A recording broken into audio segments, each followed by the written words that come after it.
저와 여러분이 함께 읽은 요한일서 3장 16절에서 18절까지의 말씀은 요한일서에서 가장 유명한 말씀이 들어있는 본문입니다.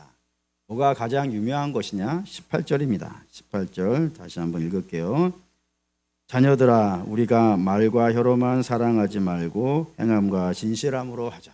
이거를 신앙생활 하면서 한두 번 안 들어보고 안 외워보고 사실은 신앙생활 하시는 분은 없을 겁니다.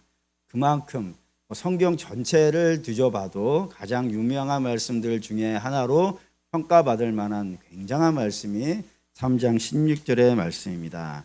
그런데 이 유명한 말씀이 들어있는 본문이 때로 우리 성도들을 적잖이 많은 부분에서 좌절과 실망을 주는 말씀이 되기도 한다 이겁니다.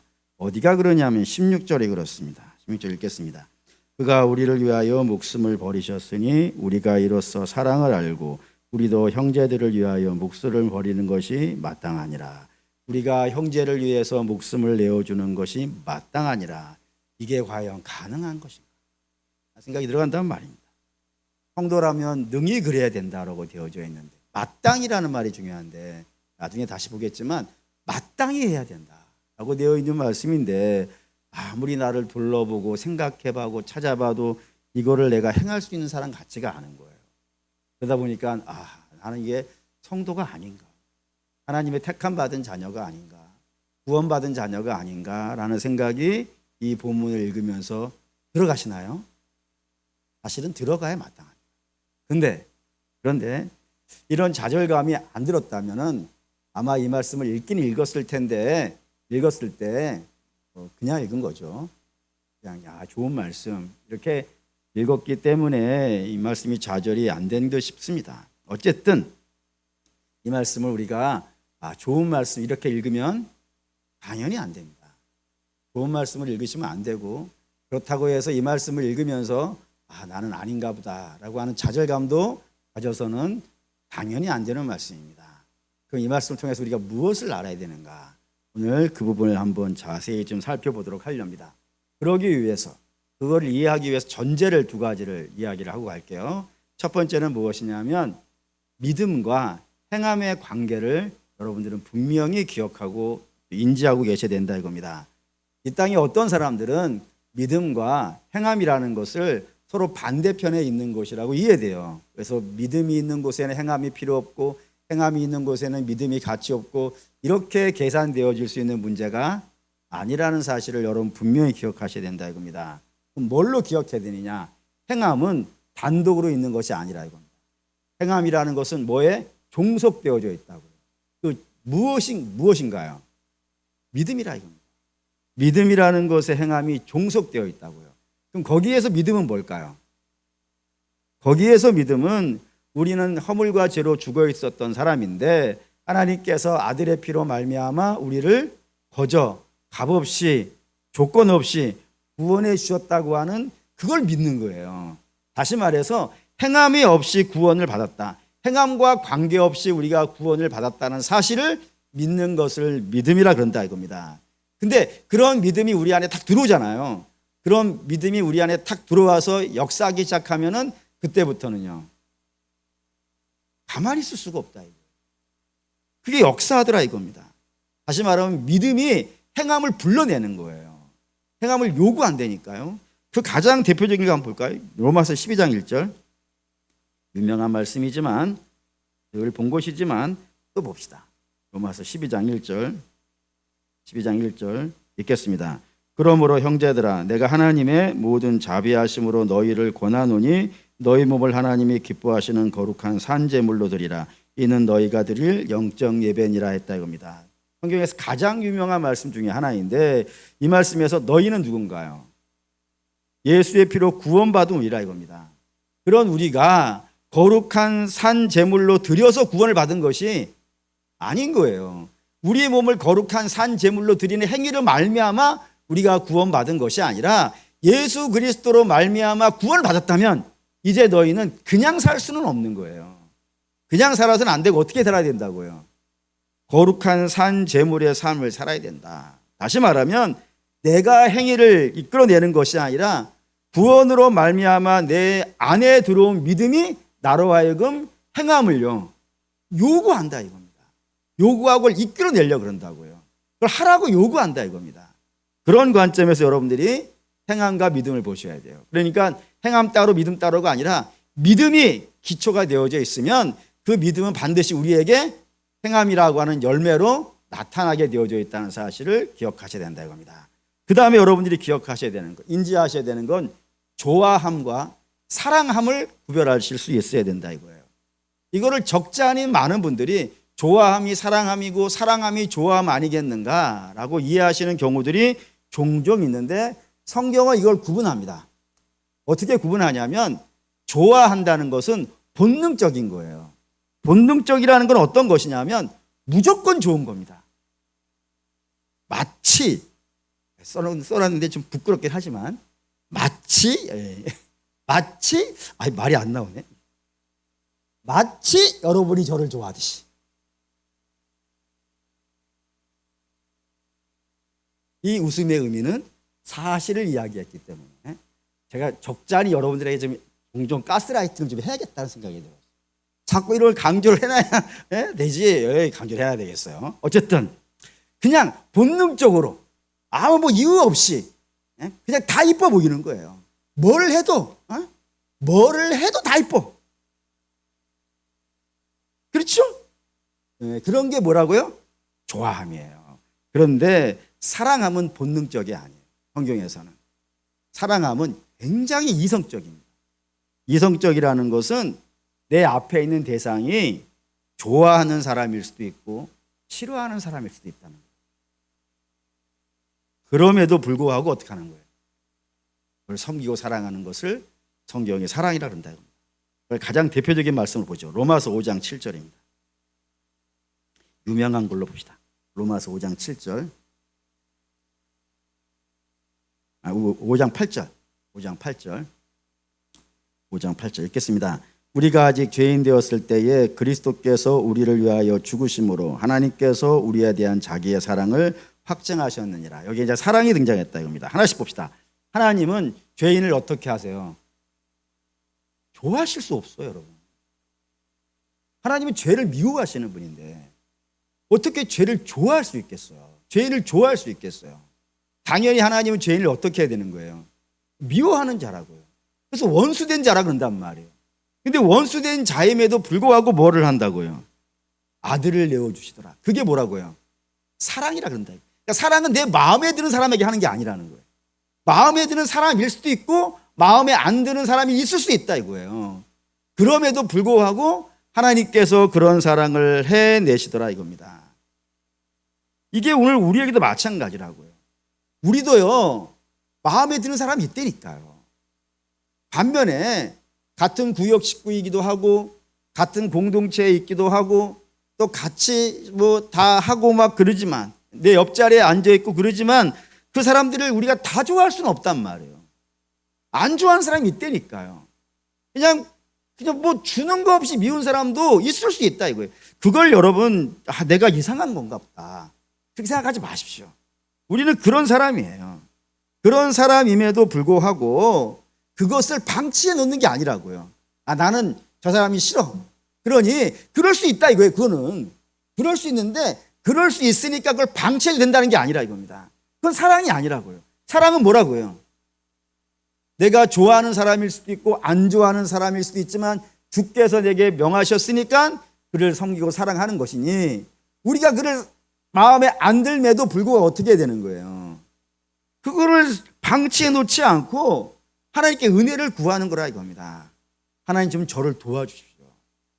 저 사람 마음에 들지는 않는데 나를 자꾸 열벌나게 하는데 그럼에도 불구하고 하나님이 나와 함께하게 하신 분이고 내게 맡긴 영혼이고 함께 주님의 교회를 섬기게 한 사람이니 제가 저를 기뻐할 수 있도록 사랑할 수 있도록 주께서 제 마음을 좀 이끌어 주시고 도와주십시오 라고 하면서 그 은혜를 받아가지고 그 미워하고 답답한 사람에게도 마저도 우리가 할 수 있는 일들을요 해가고 있는 것, 그걸 사랑이라 그런다 이겁니다.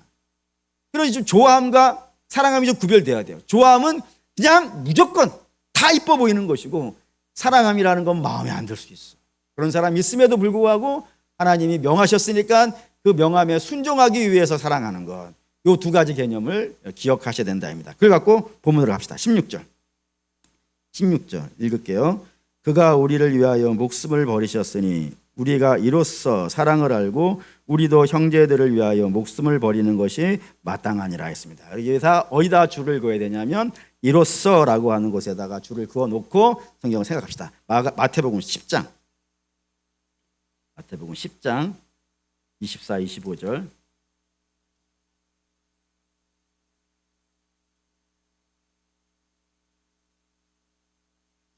(10장) 24, 25절 읽겠습니다. 제자가 그 선생보다 또는 종이 그 상전보다 높지 못하나니 제자가 그 선생 같고 종이 그 상전 같으면 족하도다.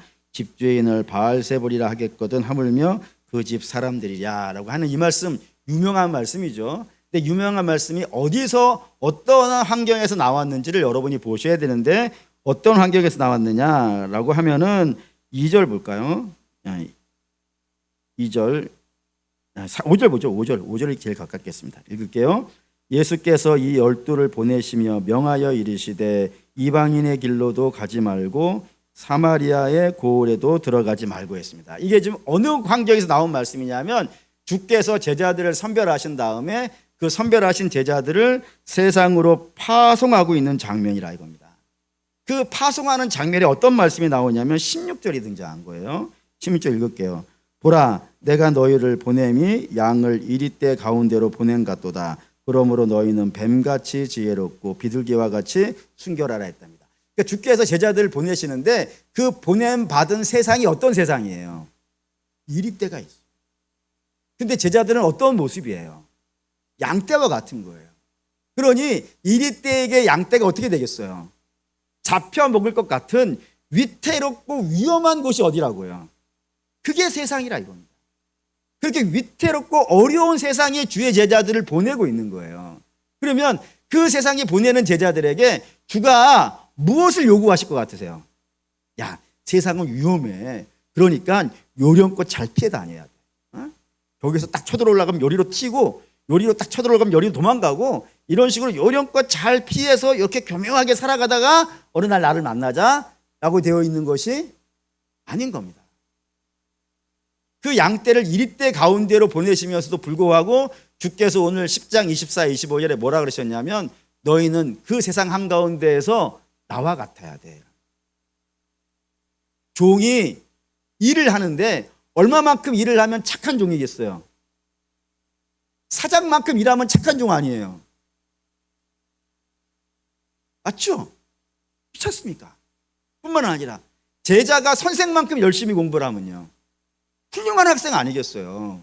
그러니 너희들 비록 어렵고 힘든 세상 한가운데 있지만 그럼에도 불구하고 너희가 이 땅을 제대로 살려면은 나와 같은, 그러니까 예수 그리스도를 목표로 놓고 살아야 돼. 그 모습을 닮아가려고 해야 돼. 라고 하면서 성도에게 이 세상을 살아가는 목표를 주신 거예요. 이걸 갖고 살라고. 이게 여기만 등장하는 게 아니라 에베소 4장 15절 봅시다. 에베소 4장 15절. 에베소 4장 15절 읽겠습니다. 오직 사랑 안에서 참된 것을 하여 범사에 그에게까지 자랄지라. 그는 머리니 곧 그리스도라 했습니다. 여기에 범사에다라고 하는 곳에다가 줄을 그으시기 바랍니다. 범사에라는 말을 우리가 좀 쉽게 이해할 수 있는 단어로 바꾼다면 모든 면에서입니다. 너희는 모든 면에서 이 세상 한가운데 살아갈 때 모든 면에서 어떤 모습이 되어야 된다고요? 그리스도의 장성한 분량까지 자라가야 된다고요. 당연히 여기서 너희는 누구겠어요? 세상 모든 사람이 아니에요. 세상 모든 사람은 앞으로 보겠지만 못하는 거예요. 오로지 주 예수 그리스도로 말미암아 구원받은 자들은 이제 너희에게는 새로운 목표가 생긴 거예요. 그 새로운 목표라는 것은 내 인생의 모든 영역, 오늘 본문에는 사랑으로 등장한 거니까 사랑이라는 영역에서 그 사랑이 어디까지 가야 된다고요? 그리스도의 장성한 분량까지 너희는 자라가야 된다라고 했다는 부분을 기억하셔야 된다 이겁니다. 좀 더 가볼까요? 5장 1절, 에베소 5장 1절 읽겠습니다. 그러므로 사랑을 받는 자녀들 같이 너희는 하나님을 본받는 자가 되고. 너희 하나님 본받는 자가 되어야 된다. 이게 뭐라고요? 성도에게 목표예요, 목표. 세상의 목표가 아니고 구원받은 자녀들은 이런 목표를 갖고 이 땅을 살아야 된다 이겁니다. 이걸 오늘 본문으로 가져온다면 성도가 사랑을 하는데, 다시 봅시다. 16절. 이로써를 보자 그랬죠. 이로써가 뭐에 붙는 것이냐면 그가 우리를 위하여 목숨을 버리셨다 이겁니다. 그가 우리를 사랑받을 만한 사람이 아니잖아요. 우리가 주님으로부터 이쁨 받을 만한 사람도 아니고 우리가 주 앞에 아름다운 것을 보여준 사람도 아니지 않겠어요. 우리는 허물과제로 죽어있는 자이기 때문에 사실 하나님 앞에 아무것도 할 수 없는 자임에도 불구하고 주께서 우리에게 어떤 사랑을 하셨다고요? 목숨을 내어주시는 사랑을 하였다고. 그게 본능에 이끌려서 한 것이 아니라 하나님이 의지를 갖고 내가 이걸 해야지.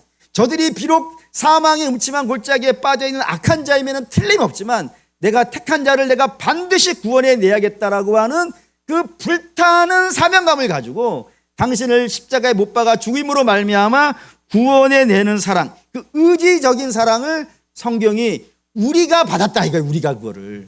우리가 그런 사랑을 받았다고요. 그리고 우리가 그런 사랑을 배웠다고요. 우리가 그런 사랑을 만났다고요.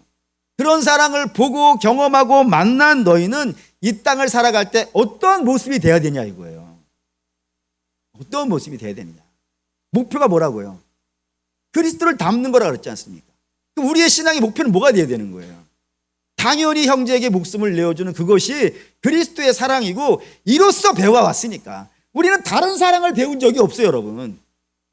다른 사랑을 배운 적이 없잖아요. 우리가 배운 사랑은 어떤 사랑이에요? 예수 그리스도께서 우리를 사랑하시는 그 사랑을 만났고 배웠고 경험한 사람들 아니겠어요? 그리고 그런 사람에게 주께서 거룩한 목표를 주셨는데 그 목표가 뭐라고요? 그리스도를 닮아가는 거라고요. 그러면 너희의 사랑이 그래야 되는 거 아니냐 라고 하면서 마땅이라는 단어가 이제 붙어온 거예요. 마땅이는 헬라어로 의무예요. 의무.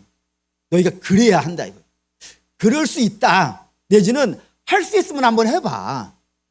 좀 여건이 되면 해보고. 그렇지 않은 거예요. 이 마땅이라는 단어는 마치 모든 대한민국의 건장한 남자는 어떻게 해야 돼요? 군대를 가야지. 맞잖아요. 뿐만 아니라 이 땅에 태어난 모든 아이들은 7세가 되거나 8세가 되어지면 어떻게 해야 돼요? 학교를 가야 되는 거예요. 마땅히 안 하면 감옥 가는 거지 아니겠어요? 너희가 그런 사랑을 배웠으니 그런 사랑을 마땅히 해야 되는데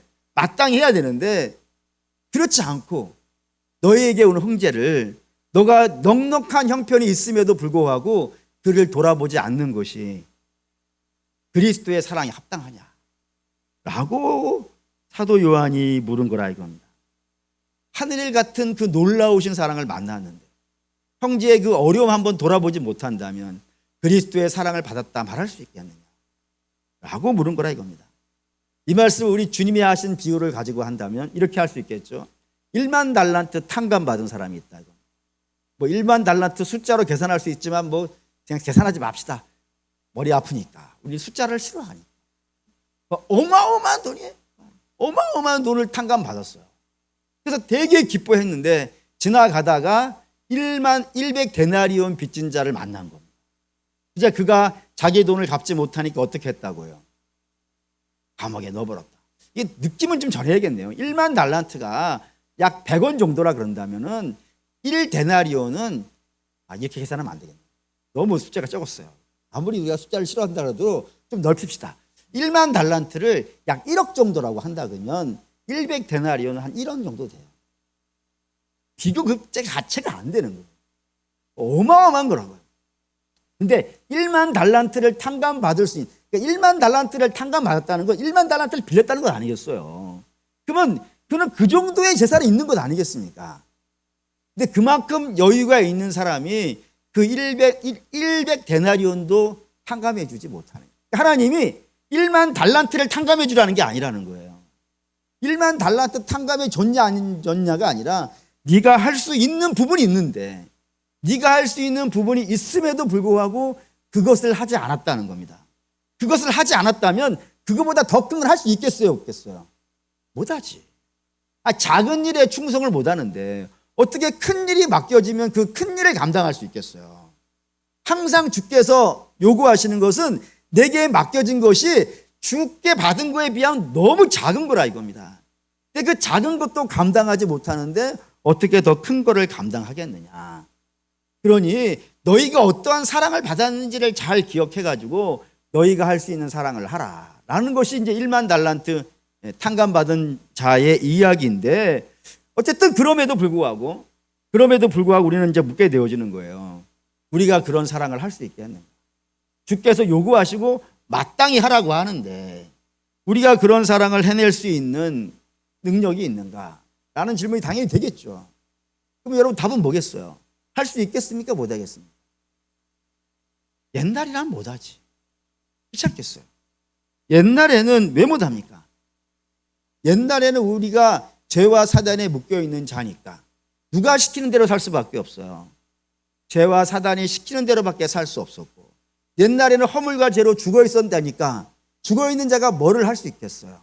아무것도 할 수 없는 그런 자니 못합니다. 근데 지금은요, 왜 할 수 있는 거예요, 여러분? 봅시다. 고린도후서 5장 17절. 5장 17절. 5장 17절. 읽겠습니다. 그런즉 누구든지 그리스도 안에 있으면 새로운 피조물이라. 이전 것은 지나갔으니 보라 새 것이 되었도다. 이전 것이 뭐죠? 죄와 허물로 죽어 있었던 자, 죄와 사망에 묶여 있었던 자, 그것이 이전 것이니 이전 것 어떻게 됐다고요? 지나갔다고요. 그리고 이제는 새 것이 되었는데 새 것이 어떤 거예요? 그리스도 안에 있는 새로운 피조물이 됐다 이거예요. 그리스도 연합한 이전에 없었던 새로운 피조물이 되어졌다 이겁니다. 그렇기 때문에 할 수 있다는 거예요. 그러면 당연히 이제 묻게 되어지는 거예요. 이전 새로운 피조물이 됐는데 이 새로운 피조물을 왜 할 수 있는가? 예전에는 못했다 이해가 돼. 지금 봐도 우리는 못할 것 같으니까 이해가 돼. 근데 새로운 피조물은 왜 이걸 할 수 있는가? 라는 물음이 당연히 돼야겠죠. 새로운 피조물은 뭐가 달라서 이게 되어지냐면 봅시다. 두 가지가 있는데요. 첫 번째는 뭐냐면 주관자가 바뀌었다 이거예요. 주관자가. 어떻게 바뀌어 있냐면 이걸 가장 잘 설명한 책이 갈라디아서 5장입니다. 갈라디아서 5장 하면 딱 떠오르는 게 있죠. 뭐가 떠오릅니까? 성령의 열매가 나오잖아요. 근데 성령의 열매만 나오는 게 아니라 하나가 더 나옵니다. 뭐가 나옵니까? 육체의 소욕도 나와요. 그러니까 육체의 소욕도 있고 성령의 소욕도 있어요. 가봅시다. 갈라디아서 5장. 갈라디아서 5장. 이거 되게 재미있는데. 저만 재밌으면 안 되는데. 5장 19절. 5장 19절. 읽겠습니다. 육체의 일은 분명하니 곧 음행과 더러운 것과 호색했습니다. 여기 이제 음행에다가 동그라미를 팍 쳐놓고 20절 가시죠. 22절 가시죠. 읽겠습니다. 오직 성령의 열매는 사랑과 희락과 화평과 오래 참음과 자비와 양성과 충성인데 사랑에다가 동그라미를 탁 쳐야 된다 이거예요. 음란과 사랑은 멀지 않습니다. 근데 음란과 사랑을 하는 것이 누구겠어요? 질문이 별로 아름답진 않았지만 그래도 분명히 이해해야 되죠. 음란과 사랑을 다 하는 건 사실 우리입니다. 우리가 음란을 하고, 아니 더 정확하게 합시다. 납니다. 내가 음란을 하고 내가 사랑을 하는 거예요. 그런데 똑같은 나에게서 어떻게 음란이 나오고 사랑이 나올까요? 그게 문제인 거예요. 어떻게 똑같은 나에게서 음란도 나오고 사랑은 또 나오는 거예요? 그거에 대한 성경의 답이 이겁니다. 육신을 따라간 자는 그렇다. 그러니까 육신이 지배하고 있는 자. 내가 누구이든지 간에 뭐 대통령이든 박사학위를 1000개를 가지고 있던 뭐 윤리와 도덕에 정통한 사람이든지 관계없어요. 육체가 그를 지배하고 있는 자는 결국에는 그가 가는 방향이 어디인 거예요? 음란이라는 방향을 향해서 가고 있는 거예요. 빨리 가느냐 늦게 갔느냐 요만큼 갔느냐 저만큼 갔느냐 그거는 중요한 문제가 아니에요. 육체가 지배하고 있으면 그는 누구인지 간에 그가 죽음의 길로 가게 되어져 있는 거예요. 애누리 없어요. 그런데 이제 새로운 피조물이 되었기 때문에 그 안에는 누가 와 있는 거예요? 성령이 와 있단 말입니다. 그럼 성령이 그를 지배하고 있겠죠. 그러면 성령이 지배하고 있는 자는 방향이 사망으로 갈 수는요 없는 것 아니겠어요? 맞습니까? 틀립니까? 맞잖아요. 아니, 성령이 우리를 지배하고 있는데 성령이 우리를 데리고 사망으로 갈 수 있겠냔 말이에요. 그래서 성령은 반드시 우리를 어디로 끌고 갈 수밖에 없어요. 생명으로 끌고 갈 수밖에 없는 것 아니겠어요? 이게 많이 갔느냐 조금 갔느냐 요만큼 갔느냐 저만큼 갔느냐 그 다음 문제라니까요. 방향이 바뀌었단 말이에요. 지금 방향이 육체의 방향이냐 성령의 방향이냐 이 방향이 바뀌어진 거에 따라서 똑같은 내가 음란을 행할 수도 있고 그리고 사랑도 행할 수 있는 자가 되어진다 이겁니다.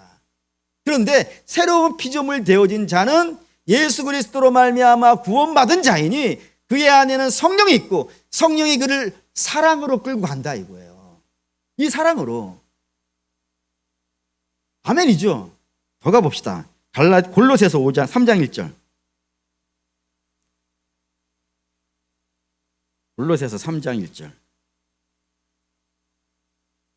골로새서 3장 1절 읽겠습니다. 그러므로 너희가 그리스도와 함께 다시 살리심을 받았으면 위의 것을 찾으라. 거기는 그리스도께서 하나님의 우편에 앉아 계시느니라 했습니다. 너희가 그리스도와 함께 다시 살리심을 받았다. 이걸 우리가 한 단어로 뭐라 그러죠? 구원, 거듭남 이렇게 하는 것 아니겠어요? 너희가 구원받은 자냐? 너희가 거듭난 자냐? 같은 말 아닙니까? 구원받은 자이고 거듭난 자라면 이제부터는 너희는 어떻게 해야 된다고요? 의의 것을 어떻게 하라고요? 찾으라라고 되어 있는데 이 찾으라는 헬라어 단어가 제타이트라고 불리는 단어예요. 근데 이 제타이트라고 불리는 단어는 어떠한 느낌이냐면은 이게 반복이에요. 반복이에요. 다시 말해서 내가 이 일을 하는 거예요. 위의 것을 찾는 걸 하는 거예요. 한번 내가 잘했어. 한번 잘했으니까 끝. 이해요 아니에요? 아니에요. 근데 이제 됐어. 나는 끝났어. 한번 했어. 라고 난 다 했어. 그게 끝내는 게 아니라고요. 반대로 내가 하다가 실패했어요. 실패했으니까 나는 안 되나 봐 해가지고 포기하는 것 아니라 이거예요. 제타이트는 한번 잘했어요. 그러면 다음에는요 더 잘해야지. 이해되시죠? 이번에 못했어요. 실패했어요. 그럼 포기하는 것이 아니고요 다시 하는 거예요. 그게 구원받은 자의 모습으로 등장해요. 당연히 위의 것은 뭐겠어요 여러분? 오늘 우리가 읽은 주제는 뭡니까? 사랑 아니에요. 위의 것이에요. 우리에게 사랑이라는 것 자체가 우리의 것이 아니잖아요. 이거 다 지금 배워와서 하는 거 아니에요? 지금 예수님한테 배워가지고 예수님의 목표를 갖고 이 일을 가는 거라고요. 근데 이 일을 가는데 이게 단번에 되겠습니까? 방향은 정해졌어요. 이제 다른 방향은 없어. 우리는 위의 것을 찾아야 돼. 그리스도를 닮아가는 걸 목표로 삼을 수밖에 없어. 바뀌어버렸으니까. 그런데 이것이 안 되는 거예요. 안 되니까 낙심하고 실망하고, 물론 여러분 아시다시피 잘 안 될 때 많아요. 마음은 정말 이걸 완벽하게 해내고 싶은데 이렇게 일이 꼬이고 저렇게 일이 꼬이고 예상치 않은 문제가 생기고 나를 막 열받게 하는 일이 생기고 나는 가만히 있었는데 누가 나의 뚜껑을 열고 막 장작 떼가지고 불 모락모락 나게 하고 하여튼 그런 일들이 있어요 없어요? 있어요. 그런 일이 있어가지고 사랑이 실패될 수 있어요.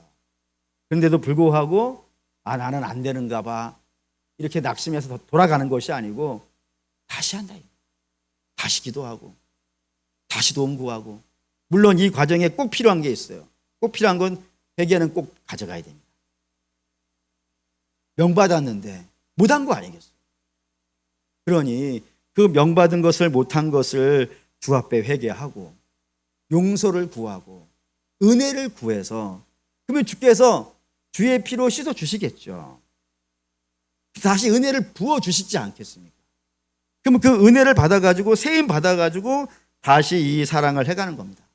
그렇게 새로운 피조물 된 자는 방향이 바뀌었고, 그 방향이 바뀐 방향을 향해서 때로는 넘어지고 때로는 실패하지만 그럼에도 끝까지 주 예수 그리스도를 목표를 갖고 하루씩 살아가는 거예요. 그렇게 하루씩 가다 보면 한 발자국이 뭐가 되겠어요? 두 발자국 되지 않겠어요? 두 발자국이 세 발자국 되겠고요. 그러면서 사랑이 어떻게 되겠습니까? 커가는 거예요. 누구는 처음부터 어마어마한 사랑을 하는 게 아니에요. 아예 우리는 아무것도 없었던 사람이니까. 어느 정도 있었던 사람이라면 알아서 자기가 할 수 있는 부분이 있을지 모르겠지만 우리는 다 공이 아무것도 할 수 없는 자인데 주께 배운 거 아니겠어요? 이로써 배운 거 아니겠어요? 그 배운 사랑을 목표를 갖고 기도하면서 하루하루 살아가는 것이 성도의 삶이라고 되어 있는 겁니다. 그럼 결론합시다. 우리는 사랑을 해야 됩니다. 근데 이 사랑을 우리가 만들어 온 것이 아니라 이겁니다. 우리는 새로운 피조물 된 자이고 성령께서 우리 안에 오셔서 이루고자 하시는 목표를 향해서 가고 있는 거예요. 그러니 이 목표를 향해서 가야 되는데 사탄이 와서 항상 이야기하잖아요. 뭐라 얘기하냐면 너는 못해. 내가 뭐를 할 수 있겠어? 간도. 네가 무슨 사랑이야? 라고 하면서 우리를 자꾸 절망으로 몰아넣으려 한다고. 물론 우리라면 못하죠. 우리가 어떻게 사랑을 내놓을 수 있겠어요? 성경은 모든 사랑을 다 여기서 그리스도 이로써의 이로써 우리가 하는 것이 아니고 그리스도의 사랑을 받았잖냐, 그리스도의 사랑을 배웠잖냐, 그러면 그 사랑을 힘입어서 오늘도 은혜 받아서 믿음의 삶을 살라라는 겁니다. 그런 사람에게 이런 명령이 있어요. 요한복음 14장 12절 보시죠. 놀라운 걸 한번 읽어봅시다. 요한복음 14장 12절. 14장 12절 읽겠습니다. 내가 진실로 진실로 너희에게 이르노니 나를 믿는 자는 내가 하는 일을 그도 할 것이요 또한 그보다 큰 일도 하리니 이는 내가 아버지께로 감이라. 주께서 아버지께로 간다는 건 그 앞에 전제가 막 깔려 있는 것 아니겠어요? 뭐 어떤 전제예요?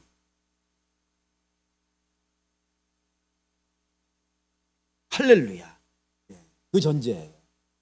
얘기 안 할 거예요, 여러분. 아니, 앞에 주께서 아버지께로 가려면 앞에 전제가 있어야 되잖아요. 죽으셔야 돼. 죽지 않고서 어떻게 아버지께 가겠어요? 근데 그 죽는 것이 왜 죽는 거예요? 우리를 사랑하시기 위해서, 죄인 된 우리를 사랑하시기 위해서 죽으시고 부활하신 다음에 아버지께 가시는 것 아니겠어요? 그런 사랑을 우리에게 베풀어 주시고 아버지께 가서 가신 우리 주님은 또 뭐 하시는 거예요? 우리에게 성령을 보내주시고 우리를 위해서 중보하신단 말입니다. 그러니 우리 안에는 성령이 와 있고 우리는 주의 은혜를 입었고 우리 안에는 성령이 와 있고 하나님께서 하늘에서 우리를 위해 중보하고 계시고 성부 하나님은 우리에게 역사하고 계시는데 어찌 못하겠습니까? 그러니 못한다는 말 하지 마시고 어떻게 하시면 되겠어요? 지금 할 수 있는 거 하면 됩니다. 지금 할 수 있는 거. 주께서 사랑하라 보내주신 사람들, 그 사람들을 때로는 마음에 들지 않고 속상할 수도 있겠지만 기도하면서 하나님 조금만 더 사랑할 수 있도록 도와주십시오. 주께서 나에게 맡기셨사오니 좀 더 품을 수 있게 해주시고 좀 더 따뜻한 말 한마디 더 할 수 있게 해주시고 그렇게 하는 겁니다. 그렇게 하는 거예요. 그렇게 우리는 그렇게 하게 되어 있으니까 그렇게 가까운 데서부터 가장 가까운 데에서는 가족일 것이고 좀 더 넓히면 교회일 것이고 좀 더 넓히면 이웃일 것이고 그렇게 우리의 가까운 데에서부터 시작해서 점점점 조금씩 더 해가는 조금씩 더 가는 거예요. 언제까지요? 그리스도의 장성한 분량까지 주께서 기뻐하시는 수준까지. 목표가 여러분 우리는 이 땅에 있는 사람들 정도가 아닌 거예요. 여러분 그리스도가 목표라니까요. 그 목표를 향하여서 한 걸음씩 한 걸음씩 해 가다 보면은 여러분 그렇게 하다가 어떤 이들은 정말 순교도 하는 겁니다. 어떤 이들은 먼 나라도 가는 것이고요. 어떤 이들은 더 큰 일도 하는 것이고요. 재산도 내놓을 수 있는 것이고요. 그렇게 되어지는 겁니다. 그러니 사랑하는 믿음의 성도 여러분 바라고 원하는데 주의 사랑을 배우시고 받으시고 그 안에 머무시고 그께 도움을 구하셔서 여러분 주변부터 한 걸음 한 걸음씩 더 큰 사랑을 베풀어 가실 수 있는 믿음의 용기를 나타나시기를 주의 이름으로 축원합니다.